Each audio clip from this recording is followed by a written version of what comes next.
Përshëndetje miq dhe mirë se erdhët në studion e emisionit Pa Gjurmë. Jemi live këtu në ekranin e Report TV, ku si çdo ditë dhe ditën e sotme do të jemi rreth një orë në transmetim dhe redaksia e emisionit Pa Gjurmë ka vendosur të sjellë historinë e dy shokëve nga Shkodra që fatkeqësisht rezultojnë të humbur. Bëhet fjalë për Det Fshari Ndashumiq dhe Nikolin Bori.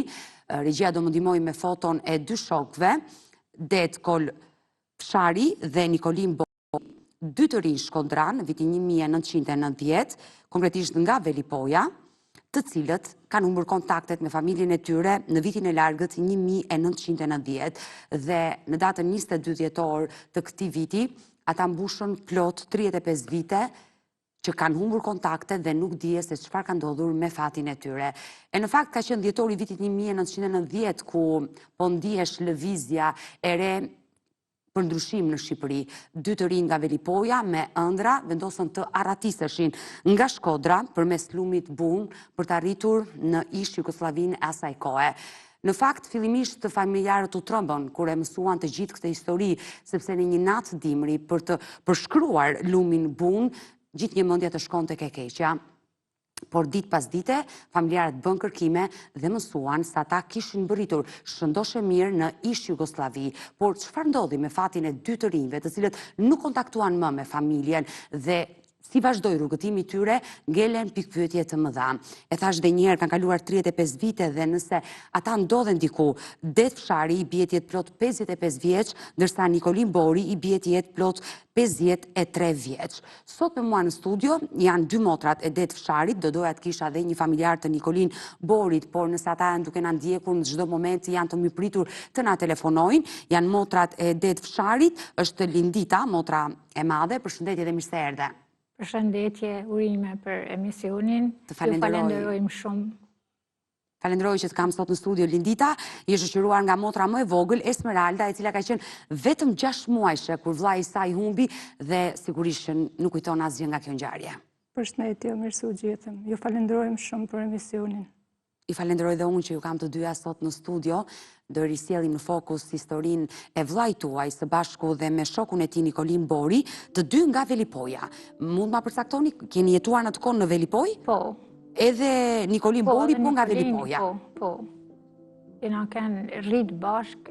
Ka qenë shok të dy? Po, të dy, shok ngusht. Bashkëmoshatare, kemi një diferencë prej 2 vite pak kanë qenë. 20 vllai juaj dhe 18 vjeç diku ka qenë Nikolini. Mirë, do diskutojmë dhe do flasim sot për historinë e humbjen e dy shokëve shkodran, por fillimisht unë dua të prezantoj një kronik që ne kemi përgatitur. Gazetarja Erstela Malaj ka përgatitur një kronik për Det Fsharin dhe Nikolin Borin, si kanë humbur ata kontaktet dhe kush ishin informacionet e para që mbërriten në familjen Fshari dhe Bori. E ndjekim këtë material dhe rikthehemi.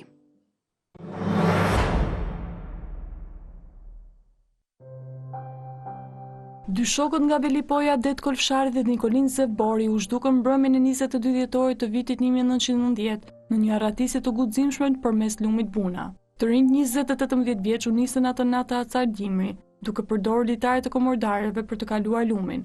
Mënyra më e zakonshme asaj kohe për ata që kërkonin të arratiseshin drejt ish Jugosllavisë, por që nga i çast asnjëri prej tyre nuk u pa më. Informacionet që mbërritën më pas ishin të pakta dhe shpesh kontradiktore. Fillimisht u përfolë se të dy shokut mund kishin qëndruar në një natë në hotelin e territorit të Jugosllavisë, por kjo nuk u konfirmua kurrë. Në të muaj pas zhdukjes, një person me emrin Vatoma deklaroi se kishte takuar Dedën dhe Nikolinin në zonën e Sobillës dhe i kishte strehuar për 2 ditë. Sipas tij, djemt punuan për pak kohë si hidraulik në Podgoricë dhe kishin planifikuar të largoheshin drejt Hollandës me maune, me ndihmën e 2 shqiptarëve nga Kosova. Ai pretendoi se djemtë kishin lënë amanet të çonte fjalë familjeve se kishin bërritur në Hollandë dhe ishin mirë, por kjo dëshmi nuk u vërtetua asnjëherë. Në vitin 1992 daja e Nikolin Borit, Anton Kastrati, u tha familjarëve se kishte dëgjuar se ndjem ndodheshin në Belgjik. Më vonë, ai u tërhoq nga kjo deklaratë, duke thënë se kishte ngatruar persona të tjerë me ta.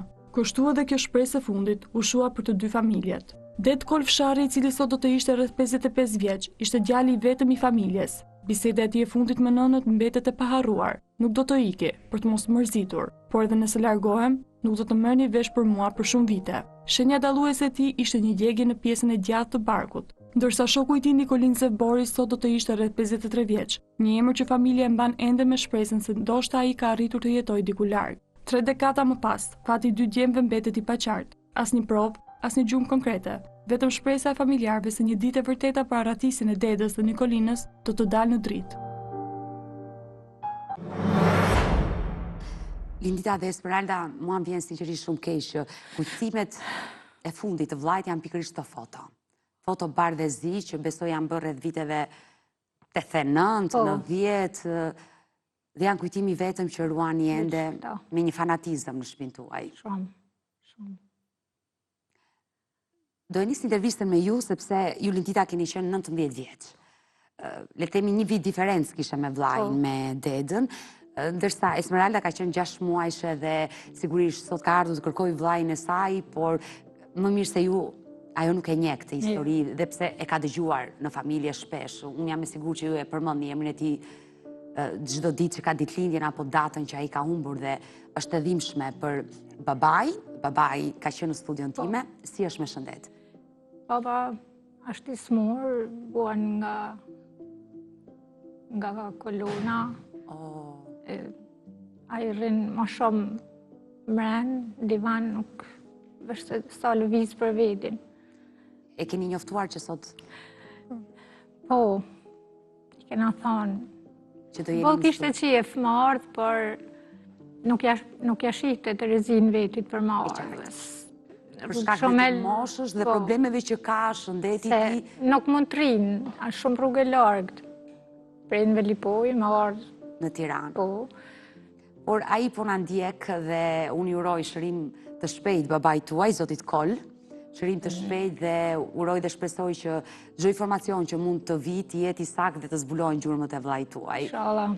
Ndërkohë, e dashur Lindita, dua të ndalemi tek 22 dhjetori 1990. 35 vite, shumë gjëra dhe harrohen.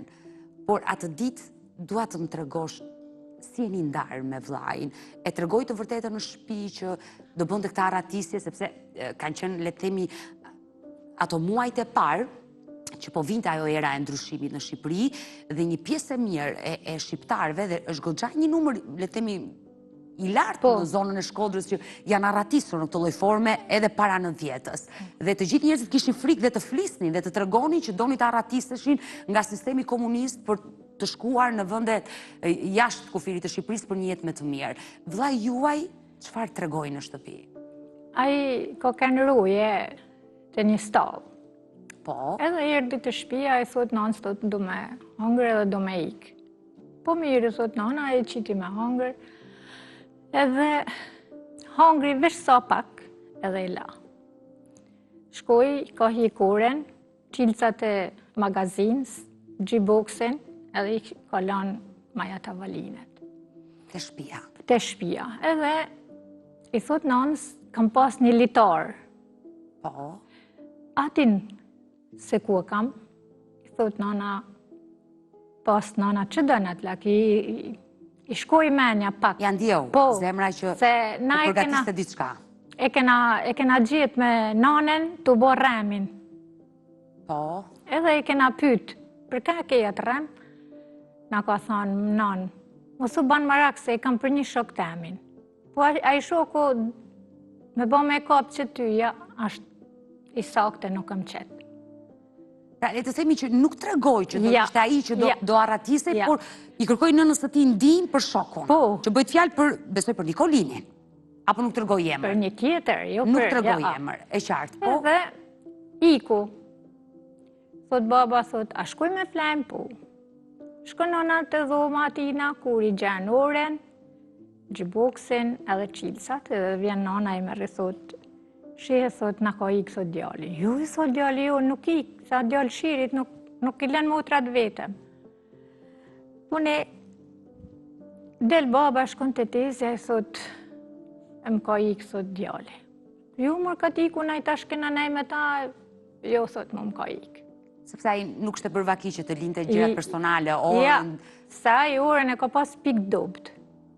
Edhe qilcat e magazinë, sa u do të me shku të puna. Që i mbante me vete, po, e qartë. Po, edhe kur ka shku baba të stalla nuk e ka gjitë. Ka thonë a i shoku i ti, po lash me Nikolinin të Baçja. Po. E tha po i nap Nikolinit do lakna edhe po ve. Kur erdhi të shtëpia jo, thot, nuk ashtë ashtë. Erdhi baba i Nikolinit, thot, do na thot, me shku me denoncua në polici. Edhe familja tjetër, e Nikolinit kishin bërë dhe ata kërkime njëkohësisht, që rezultoi që dhe djali tyre nuk ishte kthyer në shtëpi dhe e menduat që ata mund t'ishin larguar nga Shqipëria bashk. Po? Edhe i thot nana, jo kur djalin të më shkoj me pa ditë. Se me bo me kënë të kalu bunën, ma vrasin policët. Frika e një nënë. Po. Edhe unë do t'alon, ku do që t'ikun, të vazhdojnë jetën e vetë. Alla dite sot, asë një gjë. Kështu ka qenë largimi i vllajt nga shtëpia dhe nëna refuzoi të bënte një denoncim dhe nuk u bë kurrë ai denoncim. Asnjëherë. Por familja tjetër e bëri denoncimin? Jo. Nuk e bët. Spranoi nana se i tha, nëna i vrasin fëmijët. Në kufi. Po. Nëse do ishte bërë ky denoncim, sigurisht do njoftoheshin roja kufitare dhe mund të ndodhte kjo që... Po se me kalu bunën atyrë të kanë vra. E vërtet. Të guximshëm kanë qenë të rinjtë asaj kohe që kanë marrë përsipër rrezikun për të kaluar kufirin në atë lloj forme. Na thote, hajde bab, shkojmë tikum. Ku më shku mër bab, hajde tikum një jetë më të mirë. Thote, po kam alden 6 muajshe. E gjajon një lachin edhe qesim pa unë një heqë.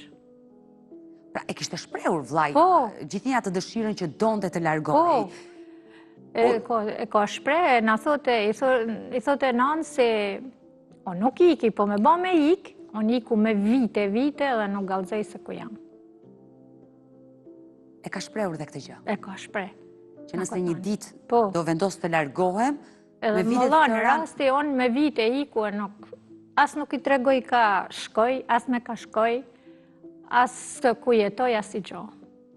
Por nuk dihet ata dy të rinj, flas për vllajin Dedën dhe Nikolinin, çfarë kanë diskutuar me njëri tjetër, dy të rinj me ëndra, besoj shumë të mëdha dhe morën përsipër të udhëtonin, të largoheshin, pa treguar askujt dhe nuk u mësua kurrë për fatin e tyre çfarë ndodhi më pas. Por ka qenë dark, besoj, momenti dark. U mësua çfarë kishin marrë me vete përveç atij litari që i kërkoi nënës së vet.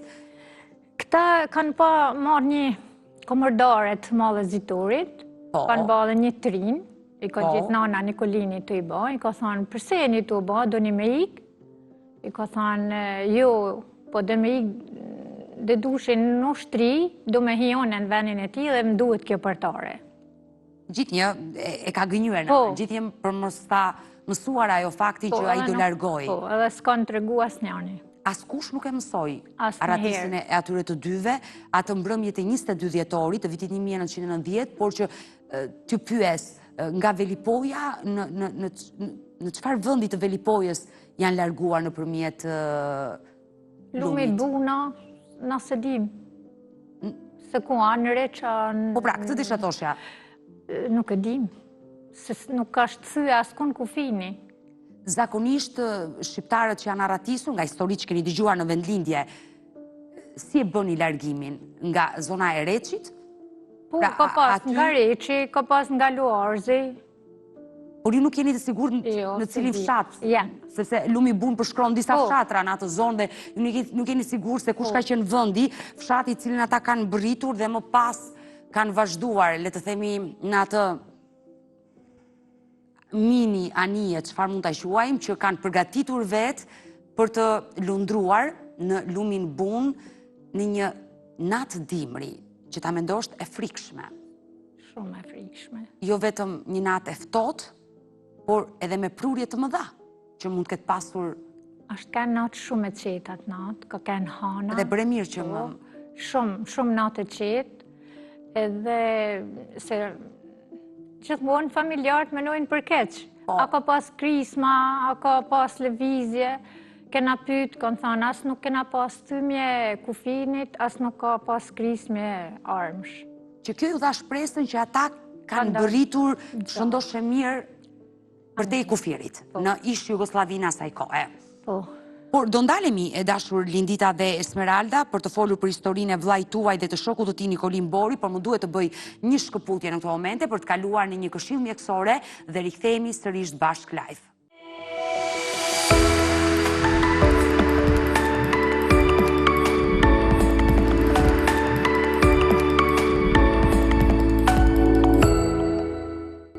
Mirë, jemi rikthyer sërish bashkë live dashumiq dhe ditën e sotme po flasim për historinë e dy shokëve shkodran të cilët me ëndra në vitin 1990 dhe konkretisht dhjetorin e vitit 1990 vendosën të arratiseshin nga Velipoja përmes lumit Bun për të kaluar kufirin me ëndra për një jetë më të mirë. Por fatkeqësisht prej 22 dhjetorit të vitit 1990 që kanë kaluar plot 35 vite, familja Fshari dhe familja Bori nuk kanë asnjë informacion për dy djemt, Dedën dhe Nikolin, që në atë kohë kanë qenë 20 dhe tjetri 18 vjeç dhe dua të theksoj nëse janë shëndoshë mirë dhe ndodhen diku, Det Fshari sot i bie të jetë 55 vjeç, ndërsa shoku i tij Nikolin Bori i bie të jetë 53 vjeç. Me mua në studio janë dy motrat e Det Fsharit, Esmeralda dhe Lindita, dhe ndërkohë e dashur Lindita do të vazhdojmë bisedën bashkë pa u mërzitur Esmeralda.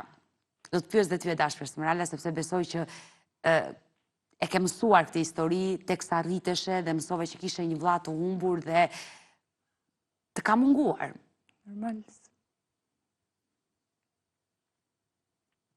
Do doje sot të përcjellje një mesazh nga studio e emisionit Pa Gjurmë, nëse gjithmonë ata janë gjallë. Unë sa herë dëshiroj dhe këmgull që familjarët që vinë në studion e emisionit Pa Gjurmë të japin mesazhe optimiste.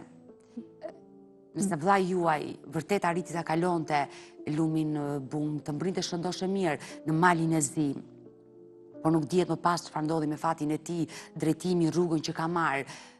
Nëse ai do të shikonte, duke ditur që në atë kohë la motrë vetëm 6 muajshe dhe sot ju jeni rritur, jeni 36 vjeç besoj, çfarë do i thoshe? Nëse ai është gjallë, do i lutesha të mendojnë për babën e për nanën, që janë se të vjetër edhe, të më thonë, ata vetëm për ta mendojnë, që të dinë për fatin e tij, si do që t'jenë, edhe dikush tjetër nëse dinë ndonjë informacion në diçka, do i lutesha. Na kontaktoj nëpërmjet juve. E uroj dhe shpresoj që dikush e njeh këtë histori apo ka informacion pikërisht për Dedën dhe Nikolin të na telefonoj ditën e sotme dhe gjirasnin të përsëris edhe numrat tanë të telefonit dashumiq, regjia të më ndihmoj edhe një herë me pasaporta televizive. Dua të bëj një thirrje nëpërmjet ekranit të Report TV, kushdo që është duke na ndjekur dhe mund ta njohë historinë e Det Fsharit dhe shokut të tij Nikolin Borit, të cilët kanë qenë 20 vjeç në kohën që humbën dhe Nikolini 18 vjeç, vendlindja e të dyve Velipoj, dy miq, dy shok të cilët ishin rritur në vendlinjen e tyre, diskutuan bashkë dhe vendosën në fshehtësi, pa njoftuar familjet, që në 22 dhjetor, mbrëmjen e 22 dhjetorit të vitit 1990, të arratiseshin nga Velipoja nëpërmjet lumit Bun për të kaluar kufirin në mënyrë ilegale për një jetë më të mirë. Por nga ajo ditë, familjet nuk mësuan asgjë për fatin e tyre dhe kanë kaluar plot 35 vite. Kushdo që ka informacion pasi dyshohet se dy të rinj shkodran mbritën shëndoshë mirë në malin e Zi, vazhduan udhëtimin dhe dyshohet se mbritën në Hollandë dhe gjurmët e fundit të tyre mund të jenë nga Hollanda, por ende kjo e vërtet nuk dihet. Ndaj bëj thirrje kushdo që ka informacion është i lutur qoftë anonim të lidhet me studion e emisionit Pa Gjurmë, vazhdimisht i jap kontaktet tona, ne kemi dy numra në dispozicion, një numër fiks dhe një numër celular që ndodhet poshtë ekranit tuaj të dashur, por mund të na shkruani dhe në faqen tonë të Facebookut Pa Gjurmë Report TV. E dashur Lindita, dalemi tek momenti që vllai iku me shokun e tij Nikolinit, të dyja familjet e morën vesh, vendosët, le të themi që mos të bëhesh denoncimi në polici, dhe në fshehtësi, le të themi, filluat edhe të interesoheshit, të kërkonit për vllajin. Çfarë mësuat? Asgjë, asnjëherë, veç fjalët e Vatomës, si ka thënë. Ky person kush është? Vatoma. Po? Se i ka takuar. Është një bashkëfshatar juaj? Jo, është nga Gruvda, ka telefonua herën.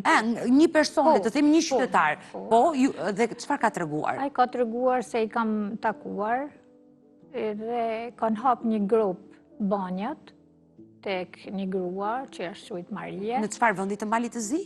Pretendojsh? Në Tuz të Malit të Zi. Pretendojsh që ky person i kishte takuar? Po. Dhe bëhet fjalë për dhjetorin e vitit 1990, që do të thotë që ata sapo kishin mbritur në malin e Zi. Po. Ai ka Ai takuar thotë 91-shin, a din Një vit më pas. Po. Jo, një muaj më pas, e qartë, një muaj më pas vinte 1991. Kanë hapë 3 ditë grupën e banjës, ka ardhur një maune i burë kosovar dhe i ka thënë, a keni njerëz për me nisë, sa ajo gruaja pas ka pa përcjell njerëz, u bë mirë ti përcjell me ikja shtetit, po. Shqiptare në Malinezi, po? Ky ka thënë, po pyes se i kam ja 2. Shqiptar, nga Velipoja. U ka thënë këtë në po, do na me ikë, ky thot, i kam vuon, thot në maune, edhe i kam nisë për Hollandë. Edhe Pra, asnjëherë. ky shqiptar që ka telefonuar dhe ju ka dhënë këtë informacion që vllai juaj së bashku me Nikolinin kanë bërritur në Malinezi, ai ka takuar janarin e vitit 1991 e përsëris gjithë me shpresën që ata që kanë hapur televizorin në këto momente janë duke na ndjekur, të mësojnë detaje më shumë për kësaj historie dhe ndoshta dikush që mund të na shikojë nga qindra teleshikues që na ndjekin, dikush mund të ketë një informacion për këtë histori. Ai ka takuar janarin e vitit 1991 dhe pretendon që të dy i ka përcjell me një maune drejt Hollandës. Por të tjera detaje ka thënë Asnjë gjë më tepër. por ky person bazohesh nga fotot apo edhe nga emrat, ka diskutuar, ka kam nejtë thot 3 ditë me ta. Ka qëndruar 3 ditë me ta. Dhe sigurisht në këto 3 ditë ata kanë treguar dhe udhëtimin e tyre si kanë bërritur aty, çfarë dinte ky person, prandaj po të pyes.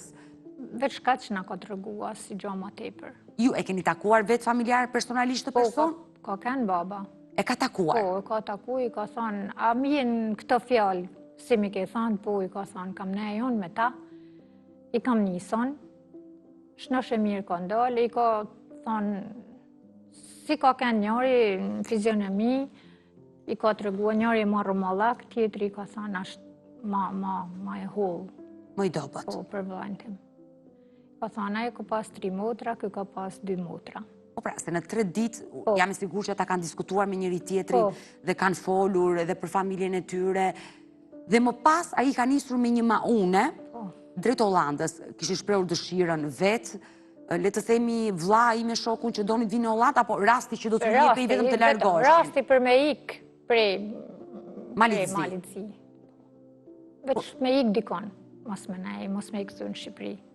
Sepse logjikisht edhe nëse mund t'janë kapur në kufi të një shteti tjetër, apo qoftë dhe në Hollandë që kanë hyrë ilegalisht, mund të kenë rënë në burg, sa do t'jenë dënuar 35 vite, nuk do ishin dënuar kur. Do kishin dalë.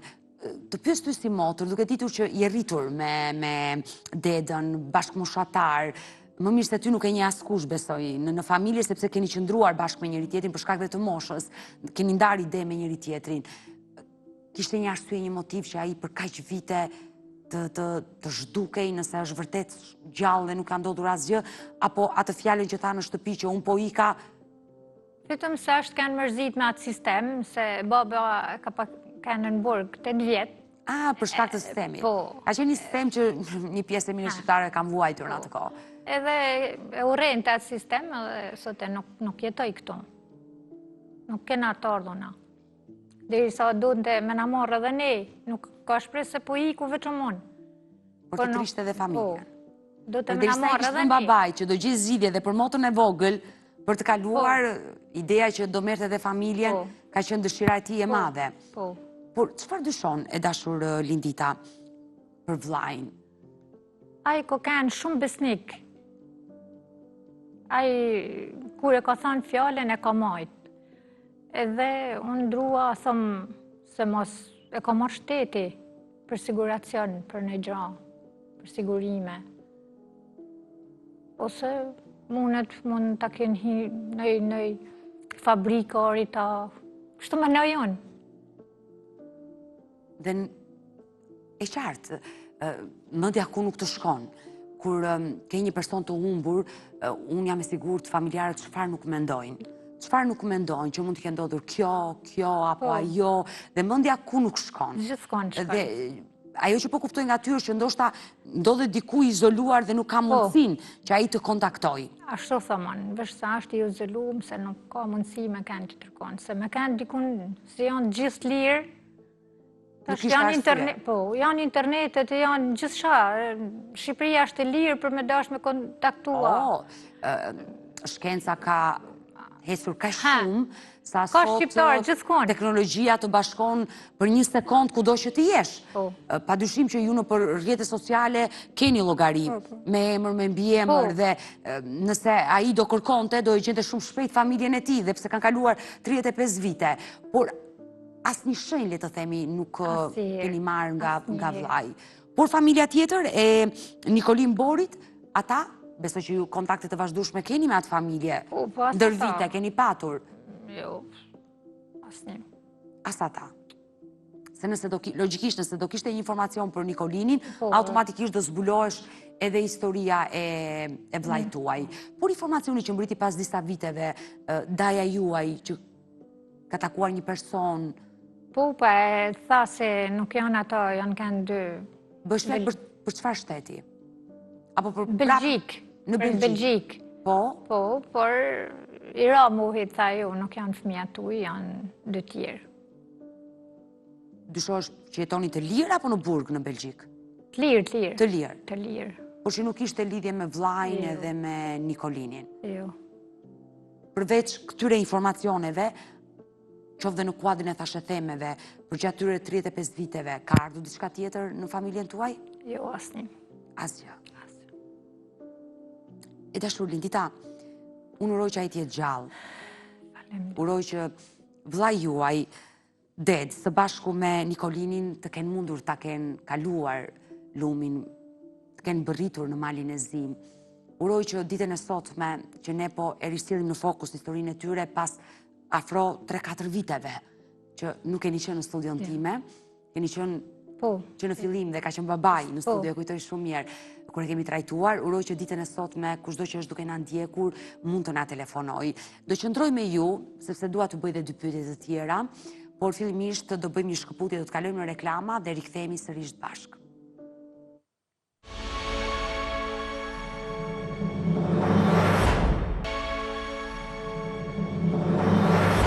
Mirë, jemi sërish bashkë live dhe në fakt po shkojmë dhe drejt fundit dhe pak minuta na ka ngelur në dispozicion dhe dua të pyes dashur Esmeralda sepse jam i sigurt që ndoshta mund keni bërë verifikime dhe por doja ta dëgjoja nga ju. Kur mendon që në një natë dimri të harratisesh, të përshkrosh lumin, kufirin për të mbërritur në malin e zi siç bëri vllai me shokun e tij, mendja fillimisht të gjithëve ju ka shkuar për keq. Që ndoshta mund të ndodhur diçka, mund të jenë mbytur. Keni bërë verifikime në mal të zi, ndoshta për trupa që janë gjetur, sepse më ka ndodhur që në studiot e emisionit pa gjurmë, ku kemi trajtuar historinë, sepse nga Shkodra ka shumë persona të humbur që kanë tentuar të harratisen për të mbritur në malin e zi në ish Jugosllavinë asaj kohe. Dhe shumë familjarë më kanë treguar që kanë bërë verifikime në malin e zi dhe kanë zbuluar autoritetet e malit të zi trupa dhe të mbytur për gjatë viteve 90-91, apo më përpara që mund t'jenë edhe më shumë në numër. Keni bërë verifikime?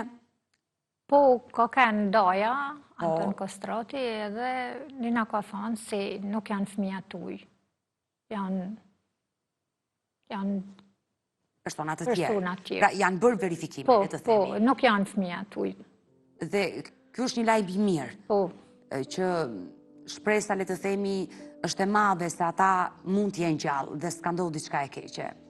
sa herë që vjen Daja, si vjen në Shqipëri, Daja ku jeton? në Ulqin. Në Ulqin, Malzi, po? Në Malzi.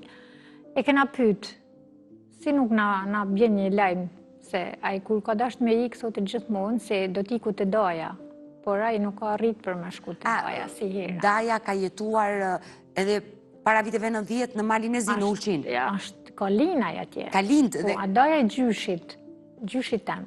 e qartë, e kuptova. Dhe vllai gjithnjë thoshte që do Po, shkojë në mal të zi. do shkoj në Malzi, por asnjëherë nuk ka shkua te Daja.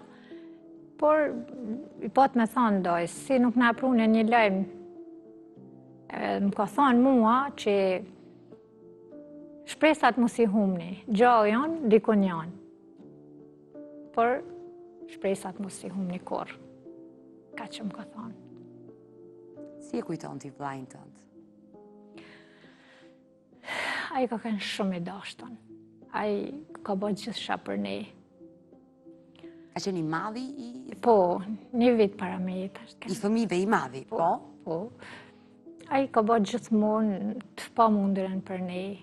Gjithmonë kur do të që do të me i kushtar, sa atë natë i ka arë letra për me shku kushtar. Një arsye më shumë që donte të largohej dhe nga Edhe ratisej. shkeu atë letrën edhe landritare. Thirrjen për ushtri e ka grisur. Po, e ka grisër, edhe thote, nuk do t'iki, thote ushtar, thote. Asnjëherë na. Ky pas ka pas menen për me ik. Jo me shku ushtar, nuk shkoj ushtar. Vetëm e grisi edhe U largua. u largua. Nëna dhe babai, ata të cilët e vuajnë dhe besoj Shumë e vuajnë, shumë, në pritje, shumë. Janë lullë shumë i tash, nuk përballojnë. dhimbjen për të birit. Ishte djali vetëm. Në familje. Dhe kuptoj, dhimbja është e madhe. Për një nën, për një baba që nuk kanë rreshtur kur për afro 35 vite dhe janë ende në kërkim të djalit të tyre dhe syt i mbajnë nga dera. Ata Me shpresë vetëm se- ta dinë sa është dikon, se ata nuk dojnë asnjë gjë prej tina, vetëm thot ta dimë që edhe nesër ndekshin, mos desin me zemër të plas. E dhimbshme është. Kanë 35 vjet, 35 vjet. I bie jetë sot plot 55 vjeç. 55. Nëse do të shikonte, gjithje me shpresën që është gjallë dhe kanë mundur të dy së bashku për të dalë nga kufijtë e Shqipërisë dhe të kenë mbërritur në malin e zi, e urojmë dhe lutemi të gjithë që ata të jenë gjallë. Çfarë do i thoshe sot? Unë baj Detës. thirrje vllahut tem, në qovë se ai është gjallë. Të bajnë pamundërën, si do t'i kenë rrethanat për hir të nënës së të babës, vetëm një telefonat, ta dinë sa është i gjallë. Asnjë gjë nuk lutën na, as nuk i lypin. Vetëm ata desin qetë, ta dinë sa është dikon. Se ata janë duavujt shumë. Uroj dhe shpresoj dhe unë i bashkohem thirrjes tuaj që kushdo që është duke na ndjekur dhe mund ta njohë këtë histori, ka informacion, mos të hezitoj të lidhet me redaksinë e emisionit Pa Gjurmë. E dashur Lindita, e dashur Esmeralda, unë ju falenderoj të dyjave që u pata sot në studio. E shikoj dhe e ndjej dhimbjen tuaj. Uroj që të zbulohet kjo e vërtet, dhe pse kanë kaluar kaq shumë vite. Uroj që të mësoni të vërtetën se çfarë ndodhi me fatin e Det Fsharit, vllait tuaj, së bashku me shokun e tij, Nikolin Bori. Ne do mbetemi bashkë në kontakt dhe lutemi për ata. Njerëz. I falenderoj të dyjave. Falenderojmë edhe ju për emisionin. Jeni shumë të mirë. Faleminderit Lindit. Mirë, me historinë e Det Fsharit, dashur miq dhe Nikolin Borit, ne kemi ardhur në fund përmes ditën e sotme. Unë ju falenderoj që ndurat me mua deri në fund të programit. Ne bashkë do ritakohemi, ju e dini që Pa Gjurmë vjen çdo ditë nga hëna në të premte, ora 16 këtu në ekranin e Report TV. Bashkë mirupafshim.